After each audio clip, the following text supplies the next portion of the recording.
Hey, YouTube, I'm live, it says. Maybe I got too much light there. Maybe that's better. Yeah, let's see here. Looks like I got a couple viewers on here. All right, guys. Sure on the lighting. So anyways, how's everybody doing tonight? Thank you, guys. I don't know who you are until you put something in the chat room. Otherwise, you're just a silent viewer, and that's fine. I understand that. Tonight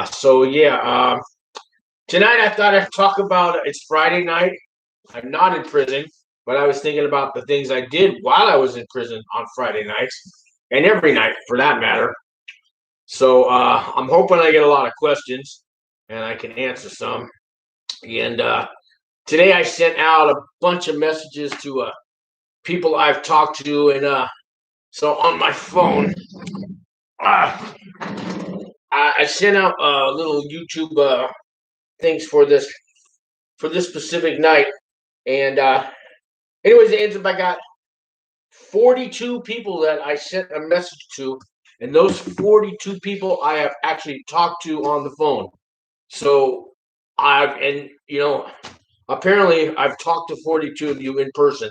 Some of you, there's more than that. There was actually 52. 10 of them have already went on to prison. And a few of them are waiting for letters to come back and stuff. But yeah, so I started this channel, just thinking I'll do one video and maybe it'll help somebody. And my first video was about my first day in prison, what it's like in a federal prison camp, because there's not much out there. Oh, let me see. I got somebody on here. Jordan, I'm here to learn. I go into custody July 6th on 2 separate indictments. You go into custody on July 6th. So I'm guessing you've already got sentenced. So how much time did you get? Where are you going? Do you know if you're going to a camp? Yeah, and you're here to learn. So yeah, ask away, man. You're going July 6th. So yeah, how much time and where are you going? And then yeah, hopefully I can help you ease your mind. Hopefully you're going to a camp or a low security where you're not going to have to worry about anything, Jordan, for your safety. These low securities and camps, nobody gets shanked. There's no gangs, right? You know what I mean? You're going to be safe. Nobody's going to stab you while you're sleeping. You don't have to join a car. They're going to ask for paperwork. They're not going to check you out with your paperwork. And if you don't know what that is, let me read. Richard, hey Richard, how we doing? Richard's got a question. Did inmates ever try to take food in the cafe when the guards went home? That's every day, man. Every day those guys are chicken stealers, man. Chicken's a big commodity. I don't know why they want to steal the chicken. Maybe because it cooks in a microwave, because they don't really steal raw hamburger, because I mean you can microwave and you can make some things out of it. Jordan says, is my shit messing up, or has this not started yet? It started yet. It started yet. So I'm not sure what you mean by that. I don't think your shit's messing up. Yeah. So Richard, so let me see. Did inmates ever try to take food in the cafe when the guards went home? They try to take it while the guards are there. What are you talking about, man? There's guys. Like I said, chicken's a big thing. So on Thursdays is chicken day in the prison. All federal prisons have the same menu, and some camps have it a little better because our chow halls, the guards who run prison camps, treat us really nice, and we treat them nice back. The guards in the penitentiary, they're fearing for their life. They don't even know if they're going to make it through their shift without being in danger. The guard at a camp and the ones that work in the cafeteria, I mean, they're laid back, they're nice. I mean, they're going to do their job. Don't get me wrong, but they know stealing goes on. You see, Sammy says, "Hey, Sean, Sammy from Buffalo. Hey, Sammy, how we doing?" So, Richard, so on Thursdays, it's chicken day all across the board. Every federal prison has chicken, and it's usually a quarter chicken, quarter piece of chicken. Now, at my camp, it was a leg and a thigh, but also it was the breast and the wing. We got whole chickens and we cut them up. Normally, it's just the dark meat. Well, my camp had both. And on that day, all the inmates are trying to steal the work in the kitchen, trying to steal chicken. And there's guys, they they got this shrink wrap, plastic wrap in the kitchens, right? They will actually put all this chicken on their chest. First, they'll shrink wrap themselves with plastic. Then they'll put all the chicken breasts all over their chest. Then another inmate will go around and shrink wrap him, right? And then they put their jacket, their shirt over it, and they make sure they get an extra 3X, 4X from the laundry room for that chicken day. And then they walk out, like this, chicken everywhere, and some guards don't even want to pat them down. They're like, I don't want to do the paperwork. I'm going home tonight. I don't want to. A lot of guards in the camp are just like, it ain't. If I pat you down, then I got to decide whether to write you up. I got paperwork to do. I'm supposed to go home. It's the end of the shift, and they're just like, just go. They don't even look. Other guards, some of them, like, they don't mind if you steal a piece of chicken that's left over on your tray. But now you're talking, you're stealing 20 pounds of chicken that was supposed to go to the inmates and stuff, and that pisses them off. And some of those guys get caught, and that they try. They don't care. They just don't care. They're always stealing the chicken, amongst other things they steal. I got people on here. Good. Clint says, hey, Sean, I got my designation letter last week and report June 8th to a low. Are the rec guards open back up yet? As far as I know, all the rec guards are open back up yet. If you are a non-quarantined inmate. So what that means is, like, I'm sure you've heard that when you get there, you got to do about 2 weeks in a quarantine area. It's not necessarily the SHU anymore, but it's a quarantine range, and they're going to test you twice within 10 days, and you got to have 2 negative tests. Also, now you have to have been vaccinated. So if you haven't been vaccinated before you go in, you're going to have to get vaccinated in the prison, and you're going to have to wait till the prison gets some doses in. I don't know how often they're bringing a batch of 100 doses over to the prison. These batches don't last long, so they're not going to, like, here's 500 batches. This ought to last you a year. No, they're going to give 20 at a time or whatever. If you can get vaccinated first, go in. But so to answer your question about the rec guards are open only to inmates who have been vaccinated and have been tested negative. If not, you're staying in the quarantine range, and you're very limited. Even if you test negative, if you haven't been vaccinated, your privileges are not going to happen for you. And if you're one of those guys that refuses to get vaccinated, you're going to spend your whole time in a quarantine range. That's just the way they're doing it. You got to comply, or you got to just, live by their rules. Let's see here. So, Jordan, you said you go in July 6th. So how long do you got to do? And do you know where you're going? And back to Clint. So, Clint, you're going to a low. So a low's not that bad. The difference between a low and a camp is there's a fence at a low, and a low has these things called movements. So at a camp, from 6 in the morning till 9 o'clock at night, you can go in and out the doors all day long, go play, go to school, go to work. You got 2 counts at 10 o'clock in the morning and 4 o'clock in the afternoon where you got to stand by your bed. They take about a half an hour, then you can go play again. At a low, every hour, if you want to go to the law library, you got to wait till this bell rings on the hour. They give you 10 minutes to move to another building. So let's say you want to go work out, you want to go to the law library, you got a class at 7. Every hour you move to that sector. You want to walk the track, you got to wait till the bell rings, and then you go out to the track. And when the bell rings, you can either stay there for another hour, or you can go to another building or another room or another part of the prison. And that's the main difference. You are going to find sex offenders at the lows. Child molesters are not allowed in a camp. So that's one thing you got to learn to tolerate in a low. I'm not going to cover that subject today. And you guys know how I feel about that. I'm so glad I went to a camp. I didn't have to deal with that. So, let's see. Question. Wow, I got 11 people watching, man. Thanks, guys. Appreciate that. So ask me all the questions. If not, I'll tell you guys what it's like at nighttime at a camp. Uh, so my camp held 500 inmates. We normally only had 400 inmates. If you don't know where I was, it was Florence, Colorado. It's in the high desert area of southern Colorado. Maybe it's an hour south of Colorado Springs. And I did a 52-month sentence. I got out of there I did 27 months out of the 52 at the camp because I got time off for RDAP and programs and my good time. And you watch my other videos, you guys will know how to get out of there. Let's see here. Another question. Jordan, I haven't been sentenced yet. My understanding is when I go into custody, I will be in a holding facility while they do the PSI, PSR, and then they'll find out my sentence. Normally, so let me get this straight now. Go back to your first thing here.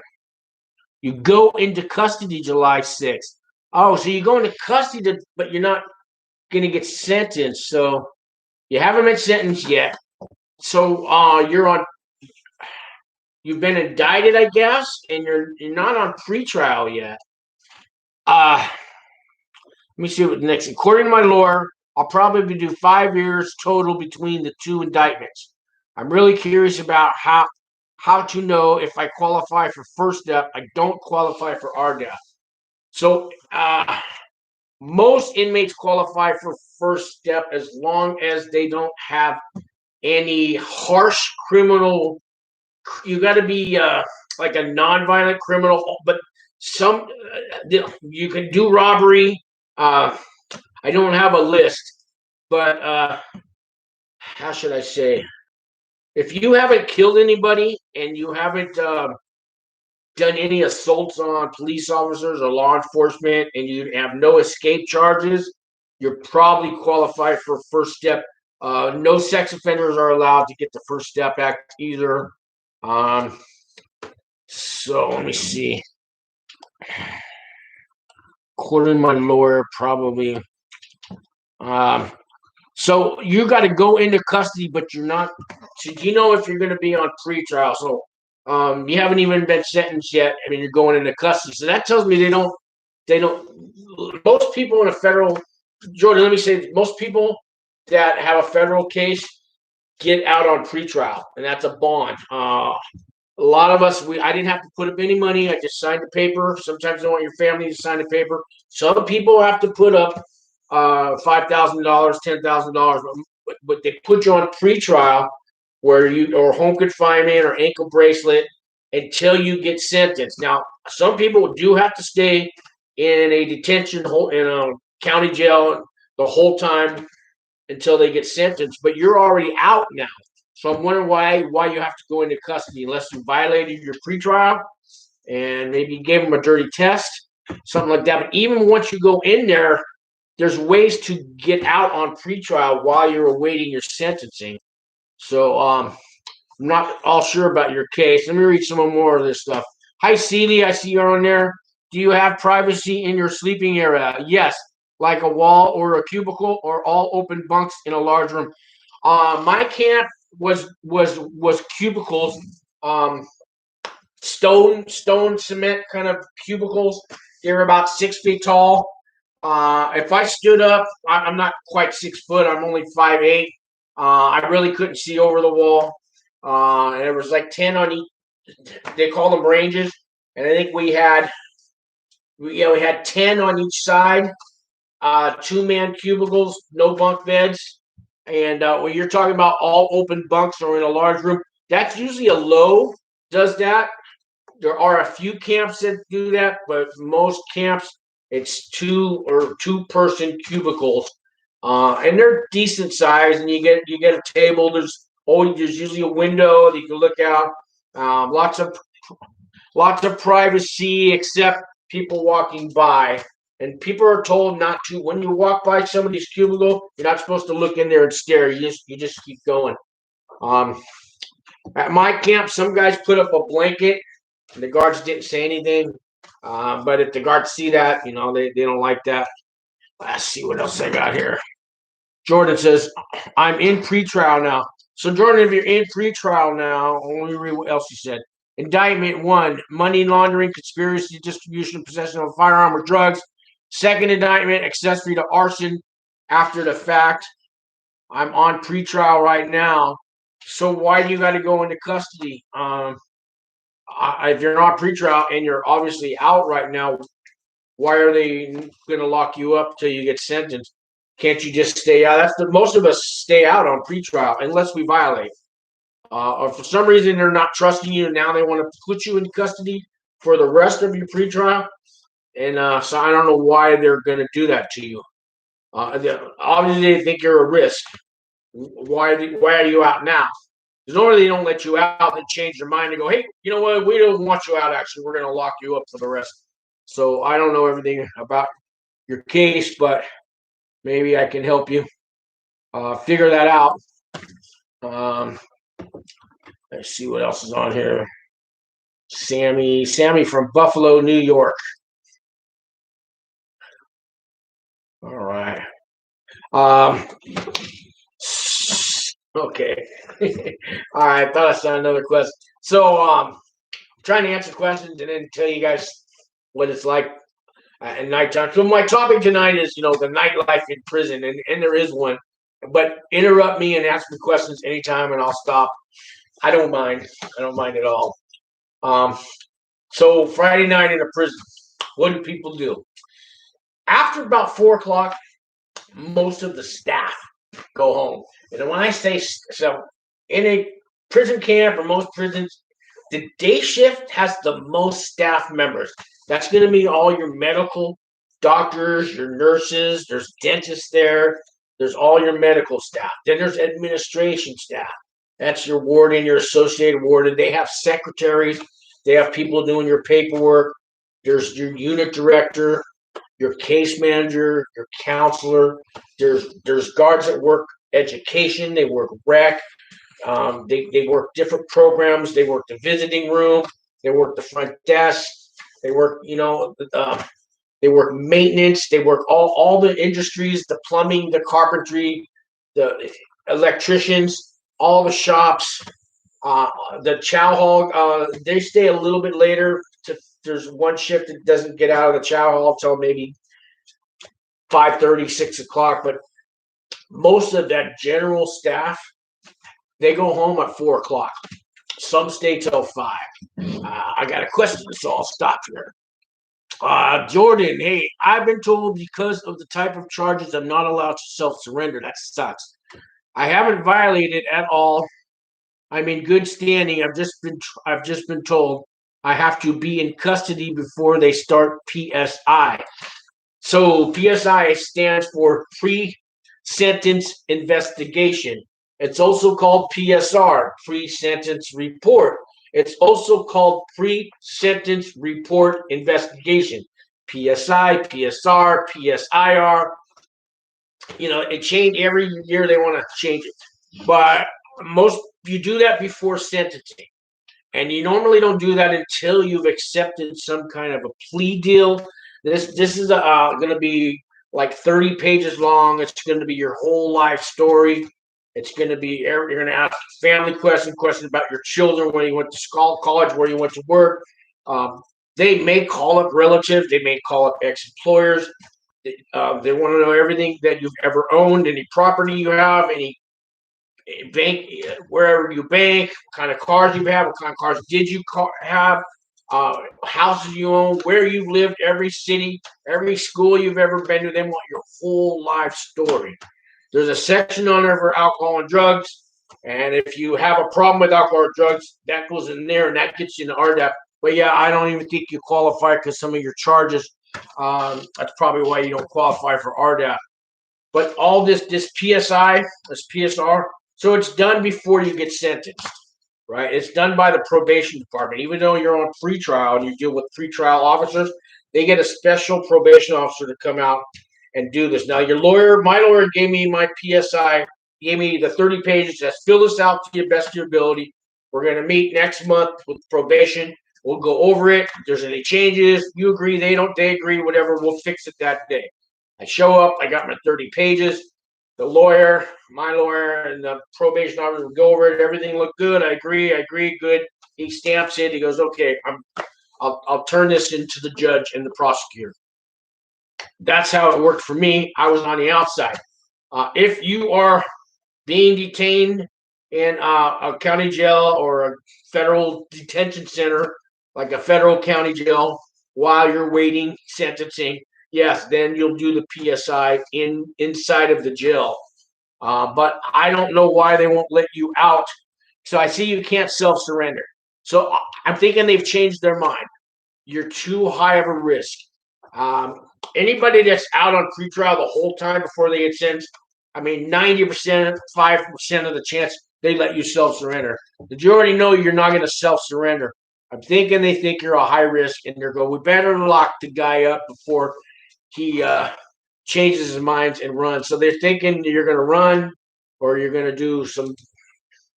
I'm sorry they're doing that to you, man. I would ask your lawyer to let you go on home confinement with an ankle bracelet if you have a home that they approve of, or ask to be put into a halfway house while you await your sentencing, while you go through pretrial, because halfway houses are also used for that. And at a halfway house, they'll let you go out to work, they'll let you go out, you get weekend passes. It's a lot better than sitting in some federal county jail.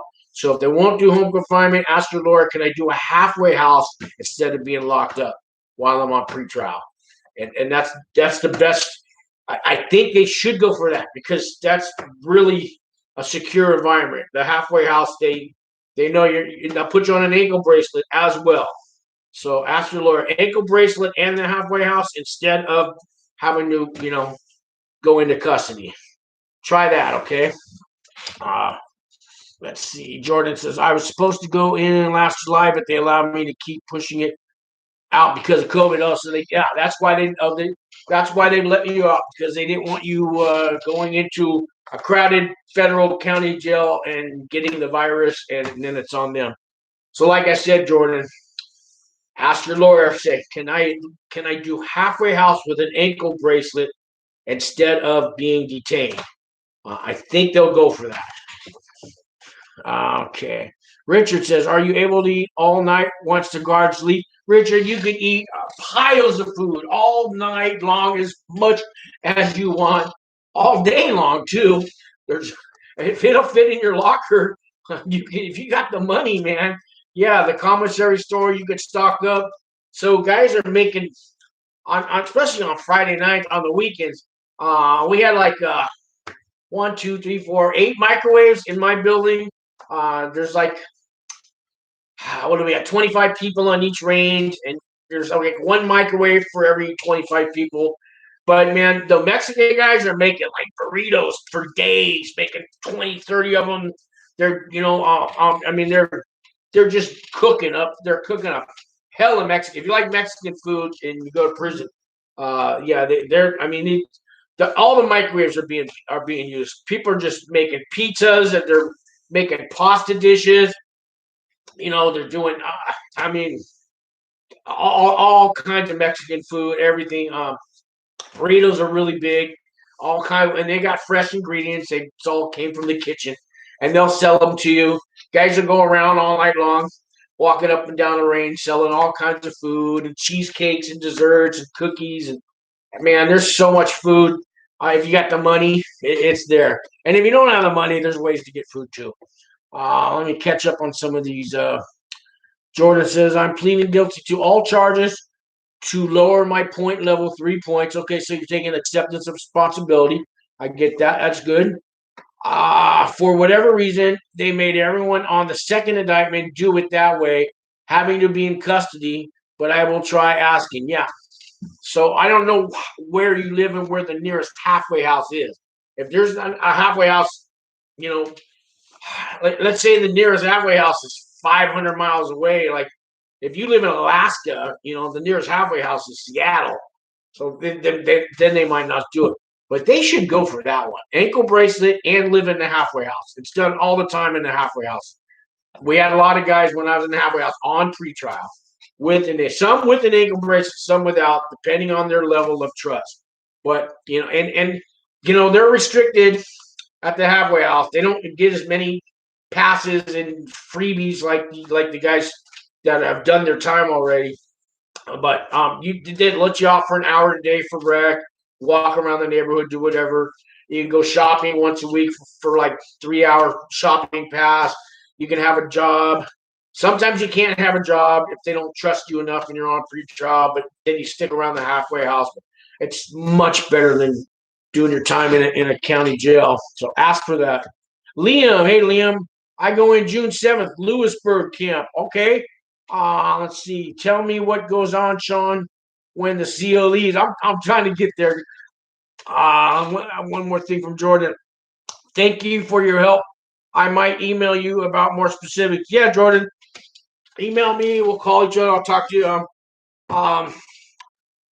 Yeah, I'm sorry this is happening to you. You'll get through all this. That much I can promise. I'll check out your charges again. Just distribution and possession of a firearm with drugs. So you didn't actually use the arson thing. They don't like arson. So you might have to go into a medium. I don't think you're looking at the penitentiary, but you can survive a medium. I'm not sure, man. I have to find out more. Liam. That is Liam, right? Am I reading that right? Let me look. Lill. Lilium? Or maybe it's Lilium. I have to squint. See, you got the L and the I and the L and the L, and they're all pushed together. All right. I bought these glasses when I was in prison. I want to look at your name here. Lilium. Okay. These are on the commissary for $2.95. They're reading glasses. So what was I talking about? At nighttime, all the guards go home. All the staff goes home by 4:00. Some of the chow hall staff have to stay till it's all cleaned up till 5 or 6. And so the dormitories or the buildings you live in, we had 2 buildings. We had Summit Building and Teller Building. They're named after counties. Each building has about 200 inmates in it. And they're a good quarter mile from the front office where that one guard's going to sit. So from 4:00 to 10:00, is it 4:00 to midnight? There's one guard. How should I say this? There's one guard that watches the whole camp at nighttime. Definitely from 10:00 till 6 in the morning. There's only one guard on duty.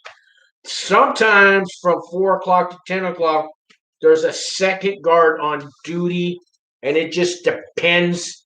Sometimes it's 1, 2. It's 1 or 2, but normally it's just 1. I want to say with that second guard, sometimes there was 2 guys, but by the time 10:00 comes, there's 1 guard watching the whole prison.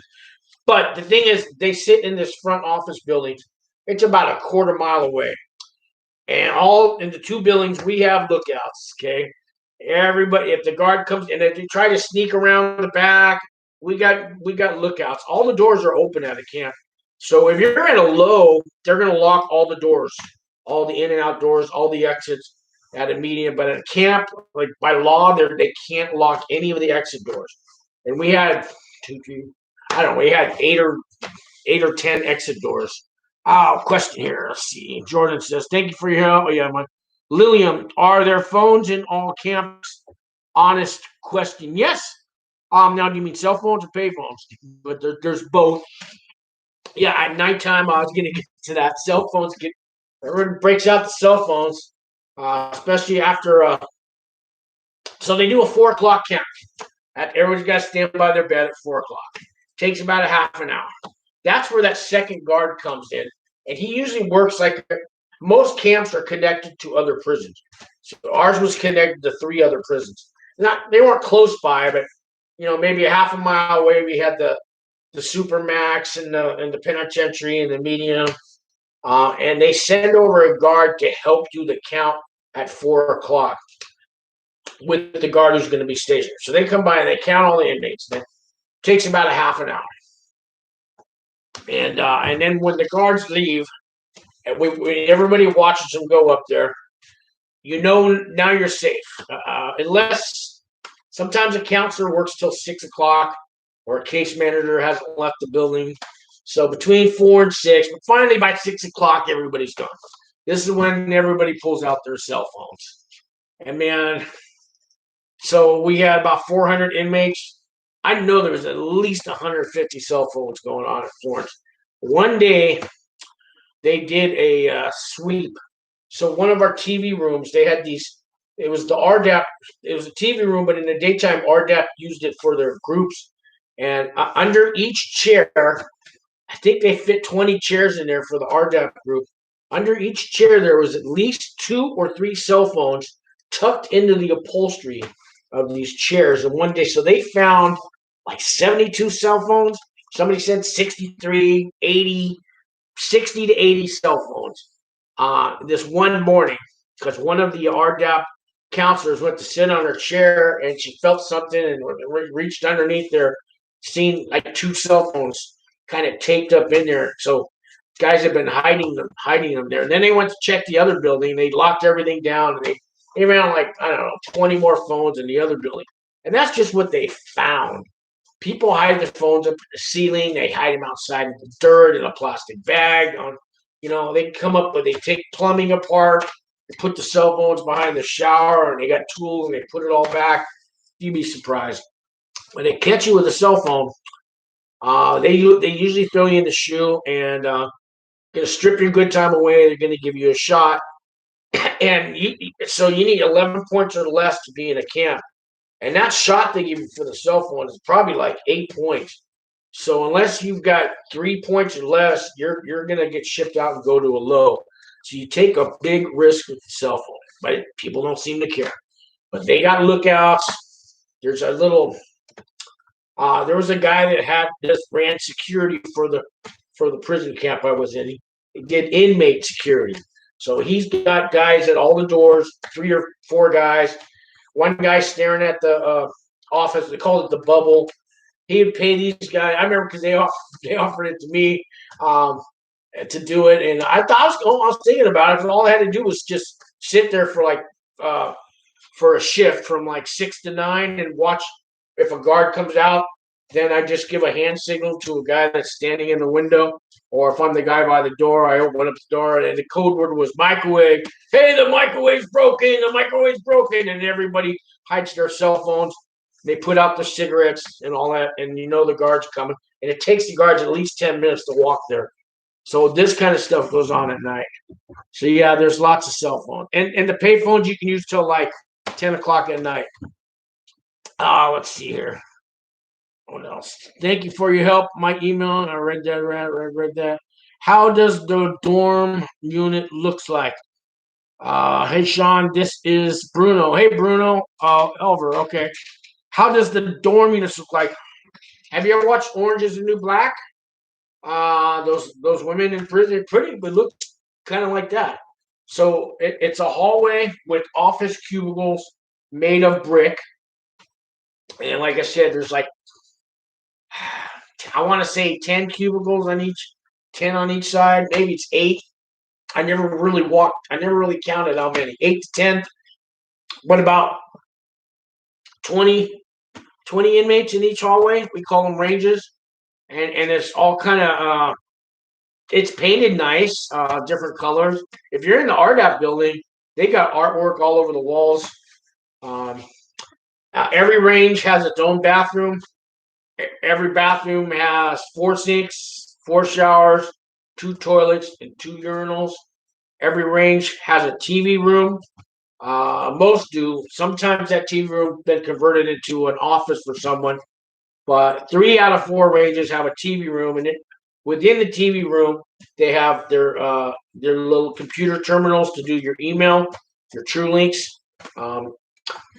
And that's where you can, email people at home. It's also got a bulletin board. It doesn't do much more than you can read the prison bulletin board news and you can email. More questions. Bruno says, I got 24 months. I go in June 21st. If I don't get RDAP, what's the least amount of time I'll make? So you got 24 months. So I don't know if you qualify for RDAP or not. Let's hope you do. If you do, 24 months get you 6 months. You get 6 months off your sentence, and they got to give you at least 4 months halfway house because you have to do 4 months of aftercare when you get out of prison on the outside.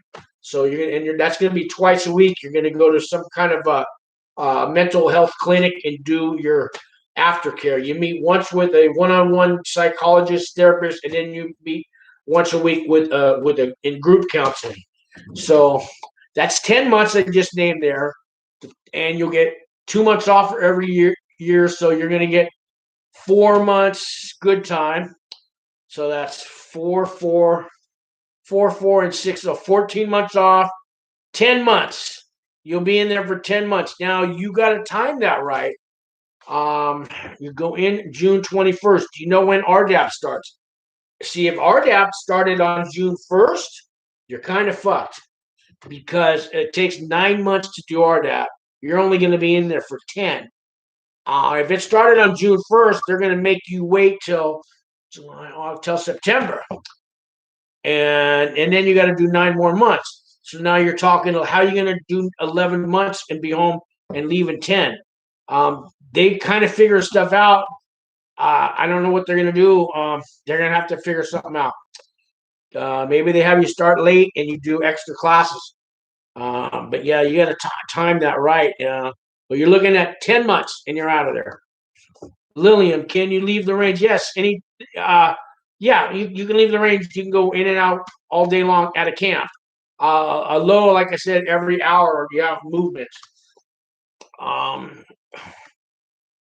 Elver, oh yeah, that's Bruno. Bruno says, do camps have any internet access? No, only those people with those illegal cell phones have internet access. There's lots of that going around. But don't get caught with one, man. I'm telling you, man. You're gonna ship you out of there, go to low, take away your good time. Lillian, I was thinking about it.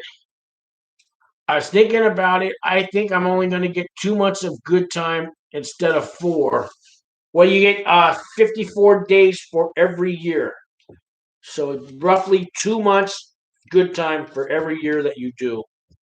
Where are you going, Bruno? Okay, Bruno. He says, Bruno. Sheridan, Oregon. Lillian, wow, Sheridan. So, I know if you guys have been there. Sheridan, they say, is a beautiful camp. It's in the forest. It's got lots of trees, green grass. It's got a lot of programs. It's got double RDAP. So it has 2 RDAP classes. So where were you going again? Bruno, were you going to Sheridan? If you are, you'll probably be just fine with the RDAP because they run 2 different RDAP classes. They don't all, so there's like one building for RDAP and it's got its own RDAP program, and another building for RDAP and it's got its own RDAP, and one might be in the morning, one might be in the afternoon, one might start every 3rd month on June, and the next one starts in July. Anyways, they got double RDAP going there. That makes sense.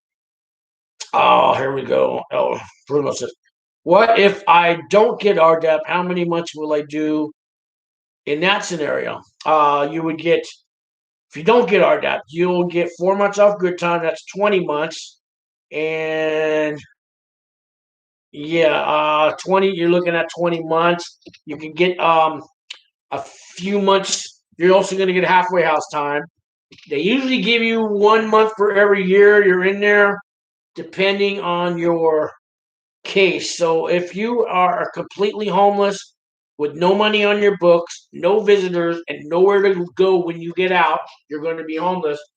That's when they can actually give you a year halfway house, because you need that to, you want to work and save money because you got nowhere to go. But if you're trying to get home confinement and you got a family and people always put money on your books and you got support out there, they're not their heart does not go out to you. They figure, well, you're going to be taken care of. You don't need 6 months halfway house. You got a family looking out for you. You got a house to live in. Halfway house is more for people that are going to be homeless when they get out. So depending on your case, but you might get 2 or 3 months halfway house or home confinement. So out of 24 months, 18 months, a year and a half without RDAP. Lillian, I have 17 left from 24. Remember, Sean? I do remember now. Yes, I do remember. Okay. That's why you don't think you get the halfway house. Yeah, they're going to get, I don't know if it's a tough one. Depends on your case manager. Depends on your case manager. It depends on, like I said, if you're going to be homeless, they'll give you more halfway house time. And Bruno says, yes, Sheridan. All right, Bruno, you should be all right then. It's Sheridan. I think I'm only getting 2 months because I'm there 17 months minus whatever they give me a good time. Maybe. Maybe. They are giving out more halfway house time now because they want to keep the prisons. They don't want overcrowding because of the virus. So if you go on the BOP website and you look up the inmate population, it'll say maximum capacity 1,008 inmates, current occupancy 563. Sometimes it's almost cut in half, and most inmates have their own. There's no cell. You're not getting a cellie. You get your own cell, your own cubicle, and they're doing that because of the virus. They are sending out. They are giving away more halfway house time, so you may get more. Jordan says, how does the 54 days per year apply in relation to the 15% off sentence? So whatever you sentence, if you get sentenced 5 years, you get 50. If you get sentenced for 5 years, you do 85% of that time. Whatever happens later, RDAP, First Step Back programs, that's extra bonus. That's extra bonus. But the 15% is from whatever amount you're sentenced to. Okay. If you've been sitting in a county jail for 5 years and you got all that credit good time, I mean you get credit time served, you're still gonna get 15, you're still gonna get the 85% from the sentence. You know what I mean? It still counts. They don't take that away from you. You don't. I hope that makes sense. Lillian says, think about it. What I do with you, how much time would have love? That didn't. I don't get that one. Left. Have left. Think about it. What I do with you, how much time I have left. I don't know what that means. When I do 12 months of the 17 left, how much will I do? How much will I do left, Sean? God, math questions, man. I gotta say that again. So 12 months out of the 17, how much will I have? My brain's, I'm sorry.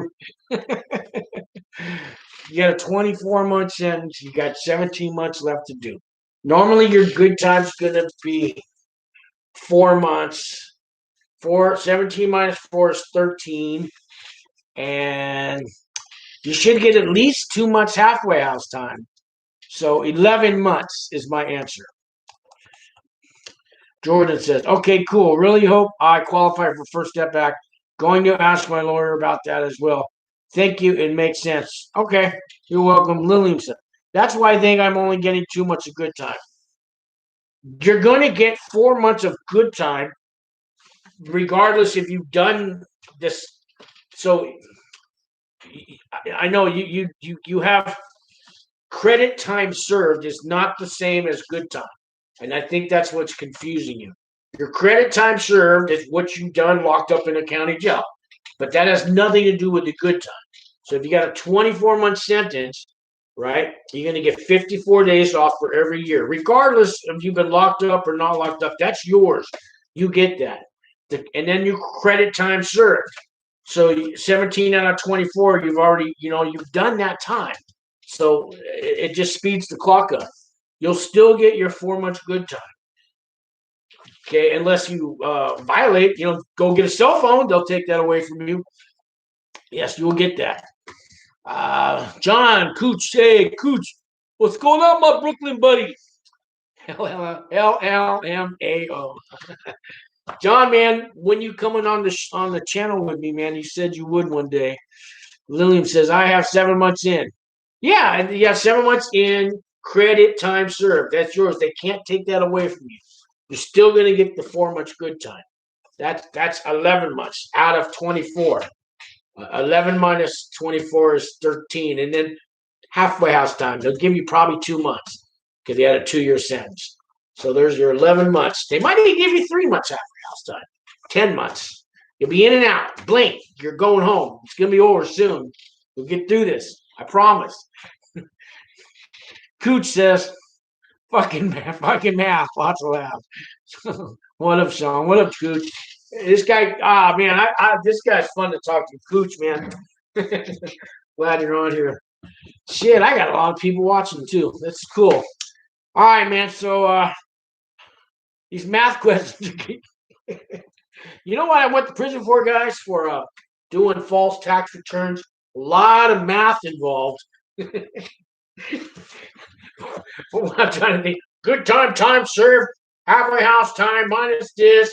Carry the RDAP. That's 15% minus the First Step Act. Whew, sometimes. But that's what I did when I was on pretrial every day. Oh, man, you should see. I just sit there. I just doing math equation. Well, if I get 3 years, let's do the math on that. If I get 6 years, I'll do the math. What if I get 10 years? I'm going to do the math on this. Minus this 50%. And then, spin it this way, spin it that. I went so fucking crazy, guys. I know what you're going through. I really do. I don't mean to laugh at you because I did the same thing. Well, what if I get 37 months instead of 36 months? Because if you get 37 months, you get the year off for RDAP. But if you get 36 months, you only get 9 months. And then, so maybe 36 months in a day? What if I get a year in a day? What if I get probation? What if I don't get probation? What if I, just like, I just did math. I had so much scratch paper all over the house. I mean, if you would have asked me while I was on pretrial, just name a month. 46 months? Okay, I'll be out in 27 months and 4 days. Next question. I had it down. I know what you guys are going through. I know, so I really don't mind doing the math because it just hit home. God, I remember those days. Doesn't it just tell me how much time I'm going to get now? Because nobody believes you're going to prison, right, guys? All your friends, your family stuff. Oh, you're in pretrial. It's been 2 years. They're not going to lock you up, man. God, you're not going to prison. They don't let people walk around on pretrial for 2 or 3 years and stuff there to lock you up, like they're going to do to Jordan here. But nobody believes you're going to prison, except you're going, and it sucks. It's really hard to live with. Nobody understands except me. And all the people in this chat room here, we understand, right, guys? Pretrial is worse than prison, man. Pretrial it'll drive you crazy. Just drive you crazy. And doing the math and getting on YouTube and Google and asking every question and nobody has my answers. So that's why I do my videos. Maybe I've been told I've found people have found some of their answers with my videos. So, and tonight, hopefully that happens. Ask away, guys. So I got people to check in with here. Let's see. Clint. Hey, Clint. Is my BOP number going to be my USM number? That's on my PSR. What the hell is a USM number? Your BOP number is your registration number. If you've already kind of been sentenced, you could look your number up on the BOP.gov website under inmate locator. But I don't know what a USM number is that's on your PSR. I'm thinking that's just your docket number that they use when they fight, United States versus John Smith. Docket number C107777. I think that's what you're referring about. So I'm good. My answer is going to be no. Your BOP number is not going to be your USM number because they don't usually assign you your BOP registration number until you've been sentenced. So The answer is no, and I'd like to use one of my lifelines and ask the audience. Final answer? Yes. Lillian says something like, so last one, 24-month sentence, -7. Okay, that's 17. -4 months, a good time. So I'll do 13 months for sure. Yes, and they're going to give you halfway house time. They give everybody at least a month or two, a month for every year.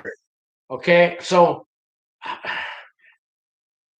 I know that a 2-year sentence, they're going to give you 2 months halfway house time. Guys can push for more halfway house time too. There's a thing called the Second Chance Act. And have you guys heard? That's a new one, right? That's an old one. It's been around a long time. But that's for the inmate who I said earlier who's been homeless, no money on your books, no family visiting you. They see you don't make phone calls. They know that you got nobody in your life and you're all alone and you have no money and you have no place to live. They'll give you a year halfway house time to rebuild your life. The right case manager will. But they'll at least, they give you 6 months anyways because they know that you need that halfway house. That's called the Second Chance Act. That's kind of hard to qualify. It's all those, you have to be everything I said just a second ago. Okay, let's see. Elver, that was Bruno, right? Elver is Bruno. I remember that. What do you recommend doing on the first day of getting there? You want to find out who sells the cigarettes and the cell phone? First day, you just want to listen. You want to that's I could do 10 videos on that, and maybe I should. What do I recommend on the first day getting? That's a great. I like that question. You relax for one. Don't panic. Just take it all in slowly. Be yourself. Be respectful to everyone you meet that day. Your first day, people are going to come up to you and they're going to say, "Hey, man, this is for you. Here's a soup. Here's a tuna. Let me get you some coffee. Here's a honey bun, right? They're going to give you a honey bun, right? And they're going to give you a coffee cup and a shower thing. And they might not even be the same race as you. In a camp, that's okay. I had a kit in my drawer, like I still do. Whenever a newcomer comes in, we all watch and we go, I got it. We have welcome packages. And it's just like everybody's got one. 2 of them, 3 of them, and it's our way of welcoming you to prison, believe it or not. So people will come up to you, and normally they're just trying to be friendly. They're not trying to get you in the shower to drop the soap and bend over and all that. In a medium, yes. In a penitentiary, yeah. Don't take any gifts. If you're going to a penitentiary or a medium, guys, don't accept any gifts from anybody because then you'll be their bitch and you owe them. That doesn't happen in the camp. Totally different world. So people will approach you and they're going to want to show you around, and because they've been where you're at. Like I'm doing these videos because I've been where you're at, and we want to give back. And there's friendly people in the camp. Now there's going to be a couple guys that might be a little bit too friendly, but you'll know because let me show you around. Now, there's a few of those guys, but I'm just playing. Most people are genuinely real when they come up to you. But choose people that you're going to hang out with. Choose who you associate with. Take your time doing that, but understand that people will come up to you, even other races, and they're just going to shake your hand. Oh, so one thing, a rule is the first day you get to prison, you're allowed to shake hands. After that, we don't shake hands. It's fist bump. The last day you're leaving prison, you shake everybody's hand again to say goodbye. That's the only time you shake hands. Okay, so now with the COVID virus, they probably changed that rule, but that's how it used to be. I got more questions here. Let's see. Bruno, how many people per cubicle at the camp? 2 people per cubicle, except for the first cubicle that when you walk in past the bathrooms. Like I said, I'm going to go with 8 cubicles on each side. It might have been 10. So the first one has 3 beds, a bunk bed and a lower bed, and then everything else is just 2 men, and they're not bunk beds. They put that one extra bunk bed. They never use it. If they do, it's for punishment, and that's another story. Um, so yeah, 2 people per cubicle. Right now, it's 1. These camps, everything's like half full right now. Let's see. Jordan says, "Brew, literally no one gets it. Been on pretrial since September 2019. Everyone is always telling me, don't worry, they're not going to actually lock you up, or they would have done it already." I couldn't have said it better myself, my friend. I mean, that's a postcard. You got you got that. You got that, man. You got that. Let's see what he also says. Jordan says, "It's so annoying. They have no idea how it works with the feds. Like, yes, I'm for sure getting locked up, and everyone says, no, you'll get probation or something. It's just weed." Hey, man, when I finally got sentenced, I was calling people up. "See, motherfucker, I got 4 years. How you like me now? I told you were wrong." I mean, really, it's just like, it almost is annoying that they don't understand. The feds take their sweet time, man. They marinate you and twist you and roast you, and then they give it to you. I mean, you can't beat the feds. If you take your case to trial and you win, now you've pissed them off. Guess what? All those charges you thought they dropped, they're coming back. They got 15,000 pages of discovery. Oh, don't worry, they will come back, and they will come back with more charges. And if some miracle you took them to trial for a second time and won, watch out, because now you're going out. Now they're coming back with a life sentence. You can't win with the feds. And I know, Jordan, man, nobody believes we're going to prison. I know you couldn't have said it better. I'm going to read that again, what Jordan said, guys. He says, "Bro, literally no one gets it. Been on pretrial since September 2019. Everyone is always telling me, don't worry, they're not going to actually lock you up, or they would have done it already." Man, they couldn't have said that better. I know, man. I know. I know, man. I feel for you. Let's see. Elver is Bruno. How much money do you need monthly to be comfortable? $100 a month. You can live comfortable without what my buddy Alex called luxury items. But once you get your things like a radio, with an MP3 player, once you get the big kind of items, like that, if you're gonna buy, sweatpants and sneakers, tennis shoes, once you kind of get those big items, you could get by on $100 a month. But now, I haven't made this a secret in my videos. I never messed with the cell phones, but cigarettes I did do. They were pretty cheap. You could buy a pack for 40 or 50 bucks, a pack of Marlboros, or you could buy a single one for 2 tunas. That's $2.90 for 1 cigarette. Or sometimes I go halves on a pack with a guy. But we didn't smoke that much. We only did it at night when that one guard is in the bubble.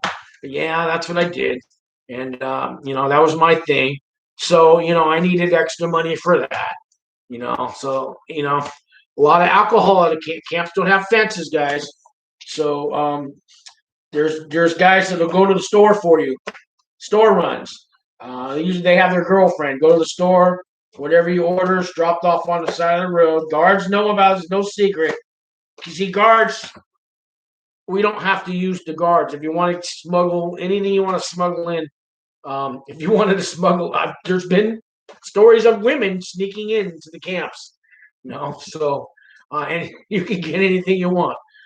The guards, you don't have to buy the guard. Like, I watched like Larry Lawton and these prison channels where they're talking about penitentiary time, where they got to bribe a guard. The only way they're going to get drugs or alcohol or a cell phone in the prison is they got to bribe that guard, and that guard's taking a chance and all. At a camp, you don't need the guard. You go to the store yourself. Just be back by 9 o'clock count. Guys, look, go to the store. Come back. Be back before count. It's been done. It's easier to have somebody drop something off and just go to the road and grab it. But and they know what goes on, but they can't monitor it 24. I don't know. They don't have the staff. They don't care. They know what goes on. That's the feds for you. I mean, the feds do so many things. I don't know why. If I knew the one thing, I don't know why the feds do anything that the feds do. But they don't really seem. I mean, they care that you are smuggling thing into the camp, but they don't. If they wanted to stop it, they could. I mean, they could put a fence up. They don't have to have camps, but they do. So anything you want in a camp, you can order it. It's going to be kind of expensive. So like a bottle of Jack Daniels, guys, a fifth is about $150. A lot of Patron went around where I was at. Poker, it just happens at night. So yeah, the theme of this was, I got all these questions going. Yeah, so what do people do at night? They play poker, they drink, they smoke cigarettes, they have parties. We had a pool hall with a couple pool tables. There was a big gym. The pool hall was a hangout. I went in there once in a while, and I would have thought that they're playing the poker tables. They're playing $200-$300 a hand. So when I went to the pool hall, the little pool hall, 2 pool tables, I figured they're playing $100 a game or something. And they didn't bet money on the pool. They would bet like chores or something like that. But for some reason, maybe they did. They just didn't tell me, or I didn't really stick around to care. But you would have thought, But they were playing pool. I hung out in the band room a lot. I had a little rock band going. Me and 3 guys, and we had a little room that 2 or 3 nights a week we got our time slot, and sometimes we bring shows outdoor, and a lot of people walking the track at night. We had outdoor weight pile, held about 40-50 guys out there. They're out there pumping iron, getting their money, and all that testosterone. And, on a Friday night, there's that crowd. The Hulk Hogans of the prison camp are all out there. The Arnold Schwarzeneggers, they're all out there just, getting their thing going on. That's a big deal. Oh, I got some questions here. Lillian says, for real, liquor? Lots of laughs. How much for a phone? About $200 to $300 for a cell phone. Yeah, you got to turn it on. So you're going to have to borrow somebody else's cell phone and call home for a credit card number and activate it and all that. But yeah, but don't mess with the cell phones, guys. See, the thing is, if they catch you with that, yeah, your life of your green acres is gone, man. You're going to a low, and they're taking your good time away. Like 8 months, you're gonna get a shot. You're gonna the consequences are not worth it. But like I said, 25% of all inmates at that camp I was at had a cell phone. So I could preach to you, but people just can't give up that cell phone. Bruno, any soccer leagues? Yeah, lots of soccer. Especially we had a lot of Mexican guys, like 50%. Mexican American guys. They love their soccer. Softball tournaments too, basketball tournaments, volleyball, bocce ball for the old Italian guys, horseshoe pits with real horseshoes, metal horseshoes, not rubber ones. All kinds of weapons around a camp. Big rocks, big rocks, pieces of wood with nails sticking out of it. You see that shit everywhere. Just like if you want to kill somebody in the camp, there's just grab something off the ground. There's just so many weapons. But nobody does. People get beat up when they don't pay their gambling debt. They get beat up if they tell on you with a cell phone. You know what happens, guys? A guy gets caught with a cell phone, and the guard will walk him up to the bubble to the office, and everybody thinks the guy's going away to the shoe, and they're going to put him in the shoe, and they figure when they catch you with a cell phone, you don't see the person again. All of a sudden, the guy comes back. So here's what they say happens. The guard makes a deal with him. He says, find me 2 cell phones and I'll let you go. And I'm all, 2, what do you mean? He wants them to grab the cell phone and bring it? I don't know really what they're turning 2 people with a cell phone. So if you turn over 2 people, the guard will let you go. Well, I've seen a guy go Come back 3 hours later, come walk in, and everybody, what happened? How come you didn't lock up the shoe? Oh, the shoe was full, and so I'm just gonna get charged. And they next morning, the guys in the bathroom getting the fuck beat out of them. 3 or 4 guys are beating up on them because they just took 2 guys away that they caught. They came to it. They did a search on 2 different guys, found cell phones, brought those guys away, and that guy from last night, they came back with a cell phone, just like so. Yeah, that kind of stuff happens. They've never killed anybody, but they make it look pretty bloody, pretty bloody. I mean, Um, so yeah, the cell phones, the whole thing, man. But I know people gotta have there's pay phones and there's email. Learn to live with it. Um, you get caught with a cigarette, it's not so bad. At my camp, they made us pull weeds, do extra duty. One guard used to make us do push-ups. Another guard make us clean the whole bathroom for like 2 hours till it's spotless. Because there's a smoking bathroom in every building, and you'll see after count when all the staff goes home and they do that 4 o'clock count. You're gonna see 85 guys in one bathroom all smoking. It happens that way. Let's see. Soccer games shown on TV. Yes, soccer games are shown on TV. So we also had like a new. We had a sport besides the TV rooms. Because the TV rooms, there's a Mexican TV room, a black TV room, a white TV room, a Texas TV room. The RDAP had a TV room. Then there's and then there's a mixed. Then there was an open free for all TV room, and you are allowed to go into the black TV room or the Mexican TV room if you're invited in as a guest. It's okay. It's not like these penitentiaries are, but there's limited amount of chairs. And usually in the morning, nobody's really watching TV. People going to work and stuff. So if you got the day off, you can kind of go in any TV room you want. But then we had a bigger rec. We had a rec room, like a sports watching TV room. It wasn't in the building we lived, but it was on the other side of the camp, and you could go in there. And they had 3 big, huge widescreen TVs, and maybe they had, I don't know, 75 seats in there. And but you got to have the headphones, so you got to have your radio to hear it. And they'd have 3 or 4 sports games on. They always had a soccer, they always had a baseball, and a basketball. That was the norm. Let's see. Jordan says, also, can you watch NFL on TV? I'm from Kansas City. I got to watch my Chief football. Can you? That's all you're going to get to watch is NFL. Okay, NFL oversees anything going on TV. Anything. That's like that supersedes any show. Football first.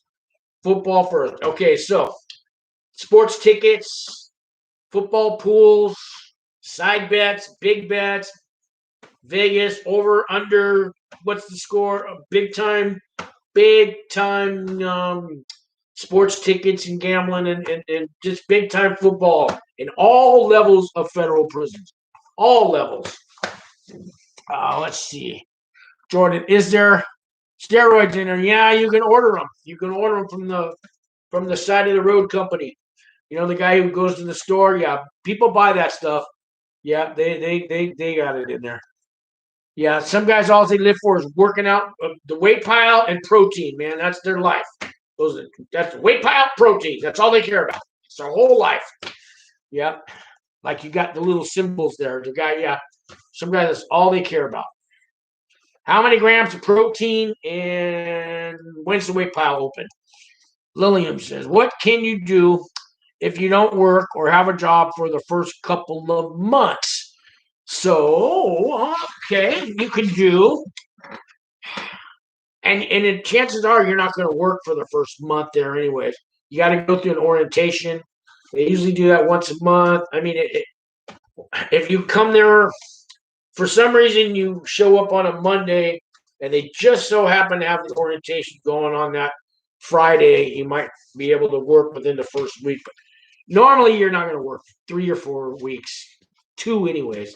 So what do? You can actually go to any night. You can take classes at night, Monday through Friday. There's 2 or 3 classrooms in every camp. And at 6 o'clock and 7 o'clock, they have different classes you can take.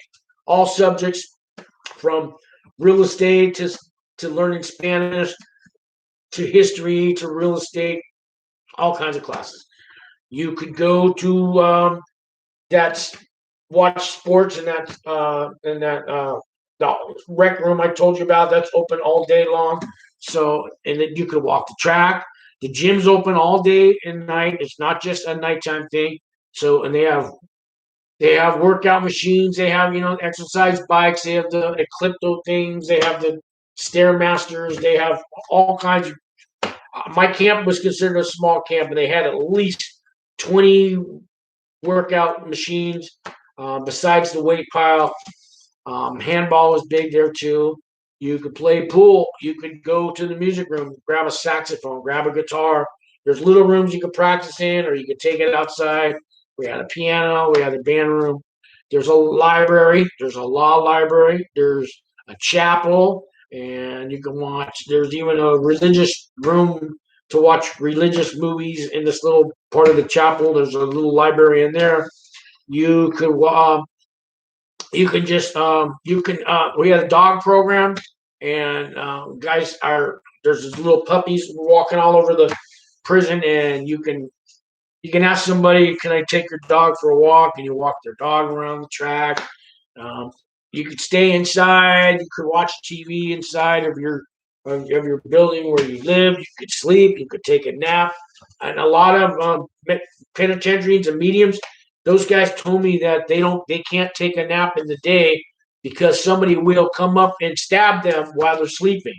And they're so jealous that you guys get to sleep in the daytime at a camp. Yes, we're safe. You can sleep. You could write a letter home. You know what I mean? Um, yeah, there's going to be enough to keep you busy. You know, until you work. You find things to do too. And I don't know what your niche is. There's a hobby craft room, and you go in there and you want to knit things. You want to build. The guy used to build model airplanes. Another guy used to paint. Another guy used to work with leather, and he makes saddles and sell them. And I mean, so there's the hobby. There's hobbies. There's TV. There's writing. There's reading. There's exercising. There's workout. I mean, pretty much got everything. There's no bowling alley. There's no golf course, but there's plenty of other things there. A camp is club fed in a way. I'm telling you, you'll see. I'll see. Jordan says yes, Chiefs Kingdom. All right. Lillian says, what time does PPL play softball? PPL. Oh, people. Oh, they most people have a kind of a day job from like 9 to 3 o'clock. Usually most jobs are kind of like 6 hours long. So Monday through Friday in the day, there's usually not a softball. But every night after chow, so when they do the 4 o'clock count, usually it's done by like 4:20, 4:25. Then they open up the chow hall. Everybody stands in line. They go to chow. By 5:30, everybody's done with dinner. That's when they have a softball game every single night. And on the weekends, all day long, morning, noon, and night. And they have tournaments. They play softball 8 months out of the year, and they have we have machines. We have all painted. We paint the lines on the field. They got full teams. I mean, with all the umpires, coach, first base coach, third base coach. You got a manager. You got two guys keeping score. We got fan what do you call where people sit, the bleachers full of people rooting for you on both sides, yelling. It gets crazy out there. People yell and scream, and they say what they want in prison. They'll call you some names. It's fun. All right. Wow, it's 6:13. I've been talking over an hour.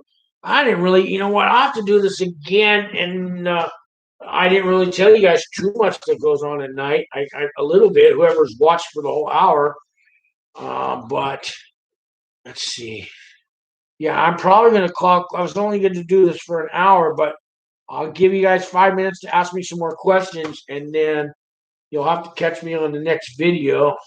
Jordan's here. So you have to have the vaccine in order to get out of quarantine and into GP. GP meaning general population. Yes, you are correct. That is the answer. You have to have it. If you don't want to get that vaccine, you're going to do your whole time in quarantine. Yep, you are. I don't know if 2 years from now they're going to lighten up and let you out finally when the rest of the world gets well. But you're looking at as long as you're looking at least probably a year before they decide that everybody's it's safe. Yep. MC, hello y'all. Hey, MCSE 9073. How you doing? Yeah. So yeah, I'm gonna get going here in a couple minutes. So I've been, like I said, it's been an hour and 15 minutes. Any more questions, guys? If not, you guys know how to get a hold of me, um, and I'll get back to you. I appreciate everybody that's been on here. I'll give it another minute or so for questions. So, guys, I'll tell you in my links underneath the descriptions of all my videos, there's all kinds of resources, ways to get into RDAP for free, how to write a letter to the judge, how to write character references, letters for your friends, for your family, how to send money to inmates, and how to get your mail, how to set up a voicemail on your Google Voice so you don't pay as much when you're an inmate and decide to call. And the list just goes on. There are a couple organizations that help out inmates when you get out of prison. Wings for Life, wholehearted.org. Those are good resources. Just check out the links. All this stuff's free.